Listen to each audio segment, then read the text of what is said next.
Hey, my name's Savannah Blackwell. Or at least that's what my ID says. If you're watching this, it means I didn't make it out. It started on a Sunday. Quiet, overcast, and unsettling in a way I couldn't put my finger on. My boyfriend, Eli, had left early that morning for a corporate retreat. No phone service where he was going. He said it'd be 4 days. That part wasn't strange. What was strange was the notebook. I found it in the back of our kitchen drawer, tucked behind old warranty papers and expired coupons.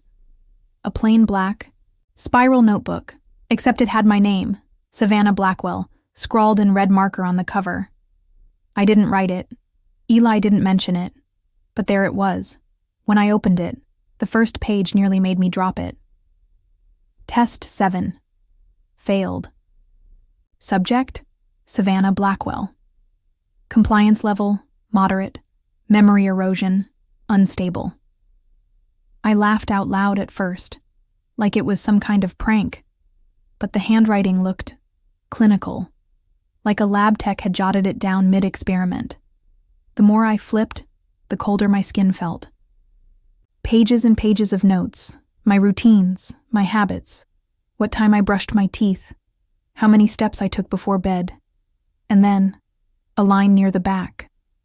Door reset, code changed, see back. But the back was blank, except for faint indentations, like someone had written on the last page and then ripped it out.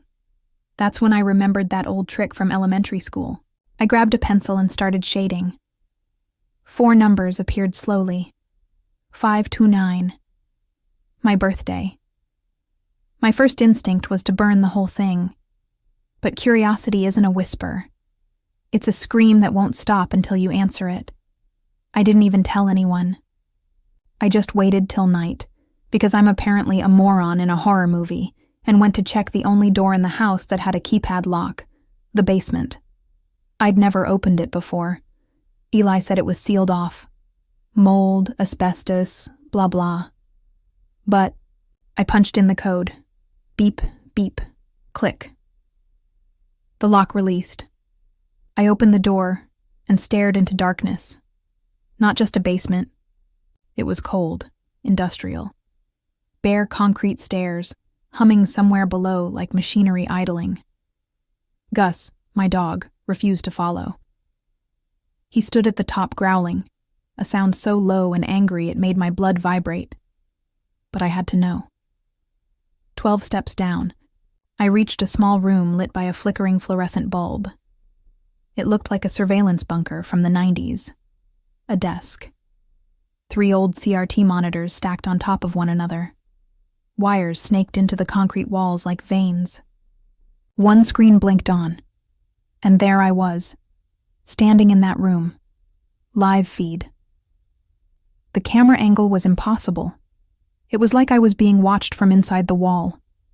Then the screen changed, showing old footage. Me brushing my teeth. Me crying during a late-night movie. Me sleeping. Every intimate moment, filmed, stored, cataloged. The worst part? There were no visible cameras in our house. None. I backed away and bumped into another door. Smaller, no handle, just slightly open. Inside was a pristine nursery. Pale yellow walls, white crib, rocking chair, a stuffed giraffe perched next to, a bottle warmer. We don't have kids.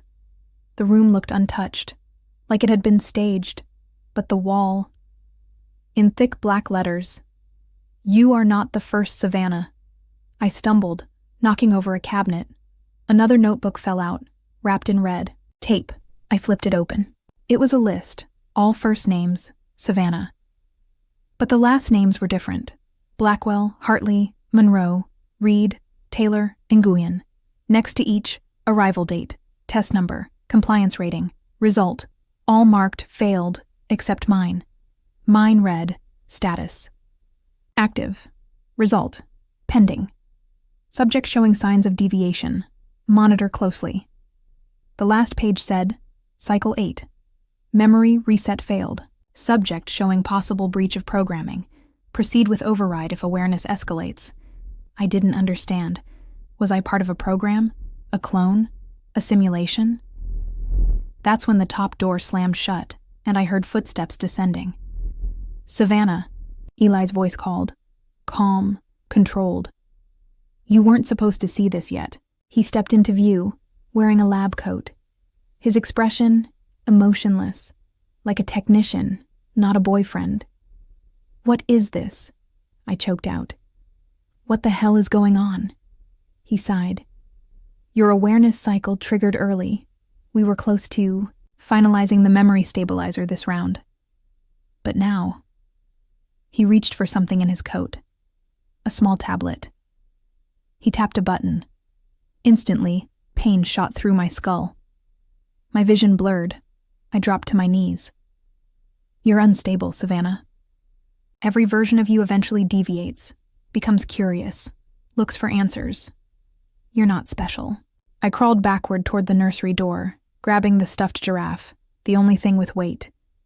When he stepped closer, I swung it, hard. Inside the toy was a metal rod. It hit his temple. He dropped. Panting, I grabbed the tablet. It was unlocked. A dashboard glowed. Savannah 08. Status. Critical. Override. Sequence. Standby. Available profiles. Save 001 through save 08. There were buttons labeled Restart, Erase, Merge. I hesitated, then hit Merge. The screen flashed, initiating memory sync. Subject will experience dissonance. Integration risk, high. Suddenly, I remembered things that weren't mine. Standing in a field with a different Eli. Drowning in a bathtub. Giving birth. Screaming in a room with glass walls. 8 different lives. 8 different deaths. And then, silence. I woke up. In my bed. Sunlight filtered in through the blinds. Gus was curled beside me. No notebooks. No Eli. I thought maybe I had dreamed it all. But then I looked in the mirror and nearly collapsed. 8 faces, not mine. Flashing like a glitch. Fading. Then mine again. I wasn't alone in my head anymore. I knew things. Equations. Names. Rooms I'd never entered. And I knew what I had to do. Downstairs, the house looked normal.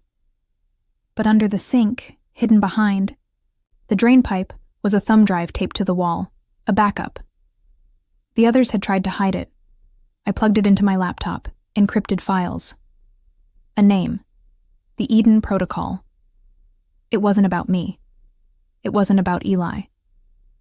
It was about what came next. Then, the screen flickered, and a message appeared. "Welcome, Savannah 09. Integration complete. Phase 2 begins now." And then, my laptop screen turned to static, and I heard a knock on the door. I opened it. Standing there was me, but older, scarred, and holding a syringe. She smiled. "Let's finish what they started. Billum 5. Cud. Adi. Essa 9 hey. Still me. I guess that means I'm still alive. Barely. They moved me. I don't know when. Hours? Days? There's no way to track time here. No windows, just white walls, constant humming from overhead lights, and a metal bed bolted to the floor. It's not a hospital. It's a holding cell dressed as a lab. The last thing I remember before everything went black was Eli's voice. Calm, flat, like someone reading a bedtime story to a child they didn't love. "Savannah, I told you not to go in there." Then pain, like my brain got unplugged from my skull. Now, I wake up to a woman in a white lab coat, shoulder-length chestnut. Hair, steel gray eyes, and a smile like a scalpel, sharp, practiced, dangerous. "Welcome back, SO9, she said. I laughed. "You got the wrong girl."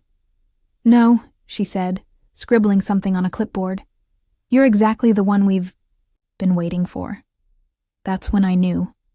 The Savannah before me never escaped. And the ones before her, they were never meant to. They call it the mirror room. They brought me there today. It's behind a thick door with a retinal scanner and a chilling sign that read, "Authorized personnel only. Memory containment zone." Inside, it's a circular chamber. Walls made entirely of mirrors. Floor to ceiling. Seamless. Except, when you step inside, you notice something's off. Your reflection doesn't move quite right. A half-second lag. Or maybe it moves before you do. I stood still. And then I saw her. Myself. But she was mouthing something I wasn't saying. 5 words. Over and over. "This is not your name." I stepped back, blinked, gone. The scientist, Dr. Alina Cross, I learned, was watching, from a glass control booth. "What did you see?" she asked. "Nothing," I lied. Because the moment I said her name, Alina Cross, something clicked. From the red tape notebook. From the logs in the basement. She was listed as lead reset technician, but in earlier entries her name was Eli's emergency contact, his wife. That night, I waited until the lights dimmed, their way of mimicking sleep cycles. I used the small metal comb from my tray to remove the screws from the bed frame, one by one, carefully, silently. When the time came, I snapped the corner of the tray, used it to short the magnetic lock on the door, just like I saw in the feed room video. A video of another Savannah trying the same thing. It worked. But the hallway was different now, like it had shifted. Doors were gone. Only one remained, at the end glowing slightly red. I crept toward it. Inside, another observation room. Monitors. Footage of other Savannahs, in different settings. One in an apartment in Denver. One with 2 kids in a suburban kitchen. One crying in a car. One digging a hole in the desert. All time-stamped. All dated months apart. All failed. Except, one monitor said, "Live feed." It was me. But, asleep. Here's the thing. I wasn't asleep. I was awake, watching this. So who the hell was that? Just then, someone grabbed me from behind. Chloroform. Again. Darkness. And when I woke up, I wasn't in the lab anymore. I was in my house. Kitchen spotless. Gus barking at the front door. Eli smiling, frying eggs. Like nothing ever happened. Bad dream? He asked. I wanted to scream, cry, punch him. But I didn't. Because when I looked down at my wrist, something was different. A scar. Small, fresh, surgical, and beneath it, barely noticeable under the skin. Something hard. A device. A chip. Eli leaned over, kissed my forehead, and whispered, "Don't worry. This time we made sure you won't remember. But I do. I remember everything. And I'm going to burn it all down. There's a moment, right after you wake up, when you forget. Just for a second. You forget everything. Who you are, where you are, what's real. Then it all rushes back like a slap to the face. I was in my house again. Or a version of it. Identical. Down to the crooked lamp in the hallway and the scratch on the cabinet Gus made when he was a puppy. Except something felt over-polished, like it had been recreated from memory or surveillance. I looked at Eli. He was humming some stupid song, flipping pancakes. Gus sat by the window like nothing had happened. I played along, smiled, ate, kissed him like a liar, because I needed time to find out what I was now. They reset me, or tried to, but something went wrong. Again. And that scar on my wrist? Still. There. They left the chip in. That's their mistake. Later that afternoon, when Eli left for work, I ran upstairs. Ripped open the closet, the drawers, the laundry hamper, looking for anything that didn't belong, and I found it. A shoebox. Tucked behind a row of winter coats I hadn't worn in 2 years. Inside, 4 photographs of me, asleep in different rooms, a set of keys I didn't recognize, a black flash drive, a folded piece of paper with one sentence. If you're reading this, you weren't supposed to survive. I plugged the drive into my laptop. Video files, dozens, time-stamped, labeled SMO9 observation cycle, footage of me, this Savannah, eating, showering, pacing the house, but from angles inside the walls. I was never alone. Not for a second. Then I found a file labeled Audio, Redacted, Incident 7. I hit play, Eli's voice. She's destabilizing again. SMO9 is remembering faster than the others. If this doesn't work, we go with full organ reallocation. Alina. You said she was different. Eli. She is. That's why we only need 1 more day. I don't know what's happening in 7 days. But I've been here for 6. That night, I snuck into the basement again. I expected to find the nursery, the monitors, maybe even another notebook. Instead, I found a mirror. Floor to ceiling, just like the one from the lab. And when I stepped in front of it, it didn't show me. It showed another Savannah, standing in a white room, screaming. Then it flickered, and this time it showed me again, but older, pregnant. Behind me, Eli walked into frame, placing a hand on my shoulder. Then the mirror cut to black. I heard movement upstairs, Gus barking frantically. A crash. I ran up, only to find the front door open. Gus was gone, and someone had left a note taped to the wall. Burnt edges, crimson ink, 5 words. You were the control group. Suddenly, I heard the closet door upstairs creak. I wasn't alone. Reached for the closest thing I could find, a letter opener, and crept up the stairs. But the hallway was different now. Longer. Dimmer. Like a dream that's changing while you're inside it. At the end of the hall, where my bedroom should have been, was another door. Steel. Marked with 1 word. End.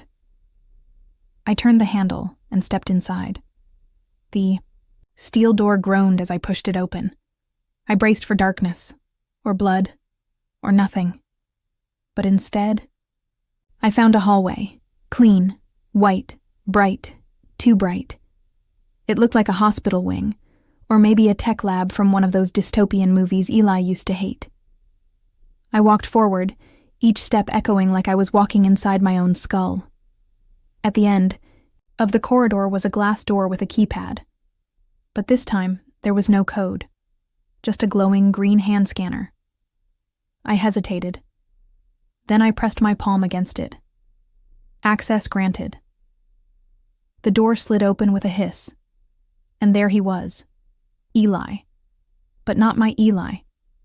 This version was older, gray streaks in his beard, wearing a lab coat, standing next to a woman I'd never seen before, or maybe I had.